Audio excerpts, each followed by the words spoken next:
There was a former Undersecretary of Defense who was invited to give a speech at a large conference, about 1,000 people. And he was standing on the stage with his cup of coffee and a styrofoam cup, giving his prepared remarks with his PowerPoint behind him. And he took a sip of his coffee and he smiled and he looked down at the coffee. And then he went off script. And he said, last year I spoke at this exact same conference. Last year I was still the Undersecretary. And when I spoke here last year, they flew me here business class. And when I arrived at the airport, there was somebody waiting for me to take me to my hotel. And they took me to my hotel and they had already checked me in and they just took me up to my room. And the next morning I came downstairs and there was someone waiting in the lobby to greet me and they drove me to this here same venue. They took me through the back entrance and took me into the green room and handed me a cup of coffee in a beautiful ceramic cup. He says, I'm no longer the Undersecretary. I flew here coach. I took a taxi to my hotel and I checked myself in. When I came down the lobby this morning, I took another taxi to this venue. I came in the front door and found my way backstage, and when I asked someone, do you have any coffee? He pointed to the coffee machine in the corner, and I poured myself a cup of coffee into this here styrofoam cup. He says the lesson is, the ceramic cup was never meant for me.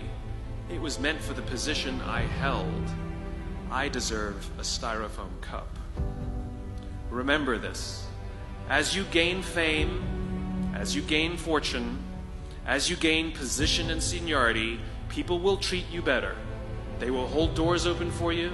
They will get you a cup of tea and coffee without you even asking. They will call you sir and ma'am, and they will give you stuff.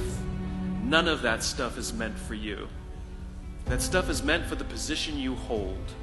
It is meant for the level that you have achieved of leader or success or whatever you want to call it. But you will always deserve a styrofoam cup. Remember that. Remember that lesson of humility and gratitude. You can accept all the free stuff. You can accept all the perks. Absolutely, you can enjoy them. But just be grateful for them and know that they're not for you.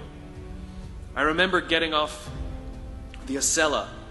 I took the Acela from New York to Washington, D.C. And I got off the train like everybody else. And I was walking down the platform like everyone else. And I walked past General Norty Schwartz, who used to be the Chief of Staff of the United States Air Force, the head of the Air Force. And here I did, see a guy in a suit schlepping his own suitcase down the platform just like me. And just a couple months ago, he was flying on private jets and he had an entourage and other people carried his luggage. But he no longer held the position. And so now he got to drag his own suitcase. And never did it sort of remind me more that none of us deserve the perks that we get. We all deserve a styrofoam cup.